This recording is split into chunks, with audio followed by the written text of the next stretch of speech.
everyone! This is Mami Shay and wala lang. Gusto ko lang mag-vlog kasi kompleto yung tulog ko sa oras ng trabaho ko. Charot! Ay! Ano?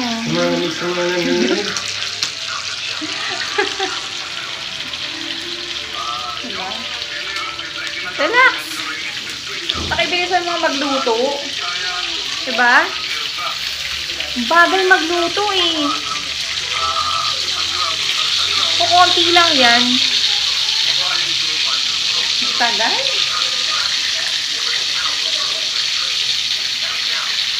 Kaya na akong mag-adobo. Piniprito ko muna bago yung adobo. Bakit? Ikaw lang ba gumagawa niya? Sila rin kaya, no?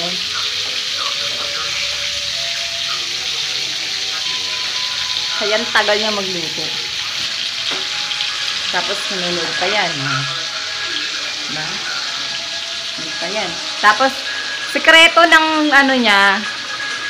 Sekreto. Kaya masarap yung luto niya. Bakit? Kasi pag nagluluto yan, tingnan nyo, yung pawis. Oh, yan. Kasama yan sa ingredients niya. Yan yung sekreto niya. Para,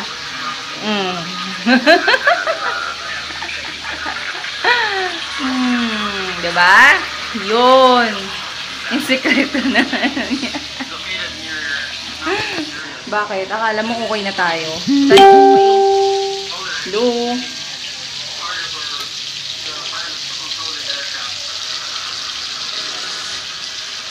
Uy. Tagal na naman. Ang oras na. Pakibilisan. Ha? Kasi mamaya, maglalaba ka pa. Maglalaba ka?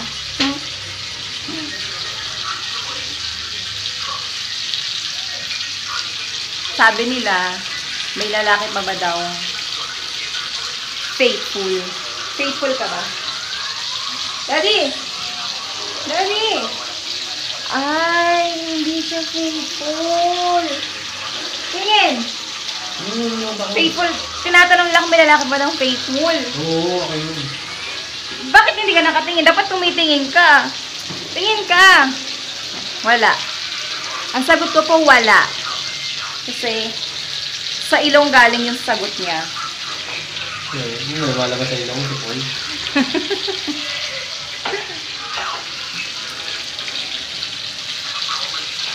Sa malamig. Dapat ano, habang nagluluto, sasayawan mo, diba? Para lalong masarap.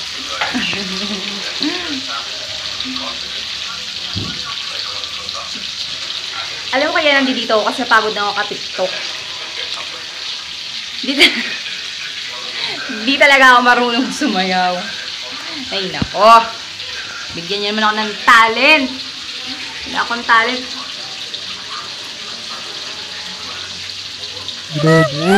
Parang puro pakit lang yung talent ko. Walang kakwenta-kwenta. Hindi marunong kumanta. Ano ba yan? Bakit ganon? Daddy. Ano bang talent ko, Daddy? Dad, may talent ba ako? Gumiling.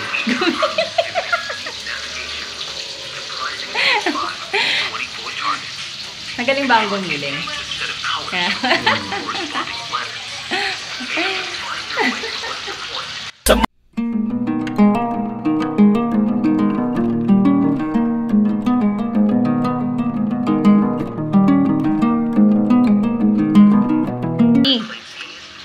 Sabi nila, tinatanong nila, kung may faithful pa ba daw ang tao? Lalaki. Ako nga yun. Hindi ka naman nakatingin. Nagluluto ako, titingin Tingin ka. Wala naman ako titingin. Ay, hindi totoo yun. Hindi totoo yung sabi. Hindi totoo. Tingnan mo. Ang alam ko lang yung pawis mo talaga. Yan yung totoo. Sa malamig.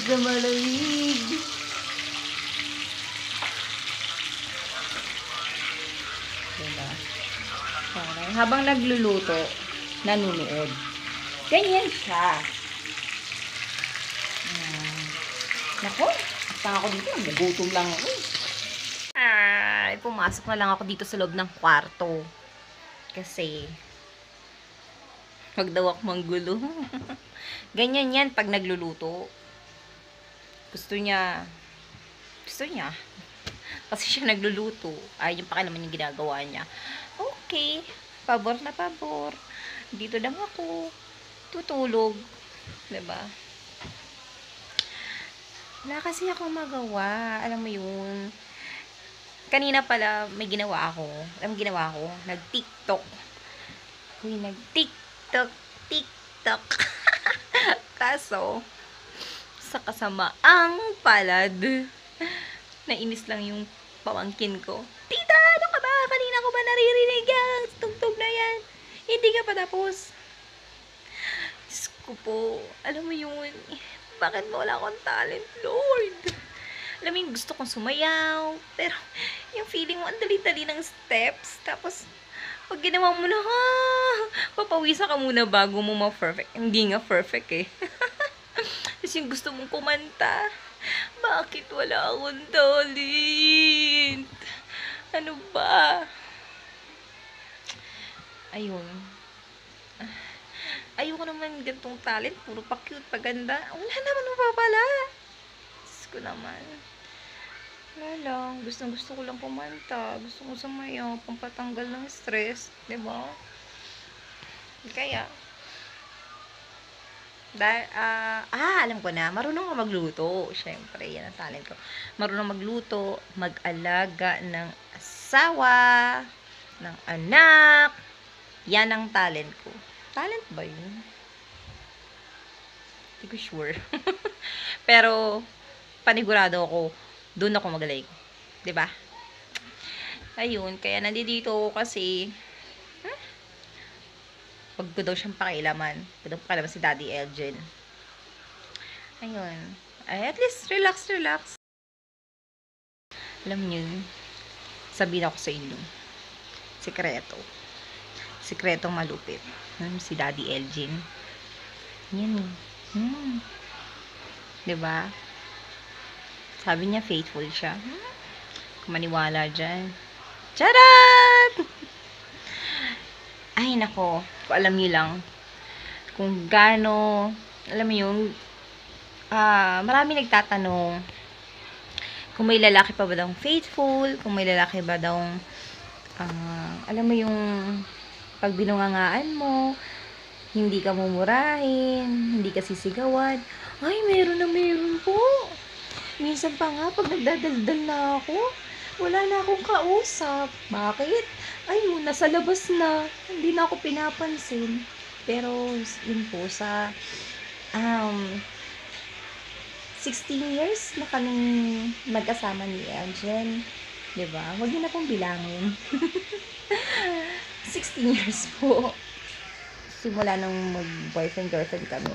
Pero, hindi po niya ako minura. Never po siyang nagmura. Ayaw rin po niya na, kahit nga sabihan ko siya ng leche, ayaw po niya ng ganun. Kasi, pagka ganun kasi, sorry syempre, iba naman kasi expression talaga. Pero kasi sa amin, sa relasyon namin, pagka ganun kasi parang wala ng respeto. So, kahit na komportable na kami sa sarili namin, ando dun pa rin yung, self-limit. Diba? Na kahit na komportable kasi sa isa, wala ka pa rin karapatan na murahin siya. Diba? Nasaktan siya. Yun. So, never talagang dumapo yung kamay niya sa akin. Ay, isang beses lang pala. Pero, secret, yun. Isang beses lang yun. Sobrang, malalim lang. Kaya, pero wala na yun. Ayun, yun lang. Isang beses lang. For 16 years. Tama ba? Since 2005. Tama ba? Oh, 16 years. Ayun. So, guys, ladies, sisterette, yan. Huwag po kayo mawala ng pag-asa, makakakita kayo. Kasi ang pagkakaroon ng asawa, ay dinadasal yan. Dasal lang po tayo. Hindi po natin kasalanan kung may mga lalaki talaga na, alam mo, hindi talaga, makontento sa isa. Alam mo yun. Basta, girls, huwag niyo pong kalimutan na, love yourself. Yun. Mahalin niyo po yung sarili niyo. Higit sa pagmamahal na ibibigay niyo po sa partner niyo. Ayun. Tsaka, kahit po wala tayong money, alam mo yun, kahit wala tayong pera, karapatan mo pa rin naman mag-ayos.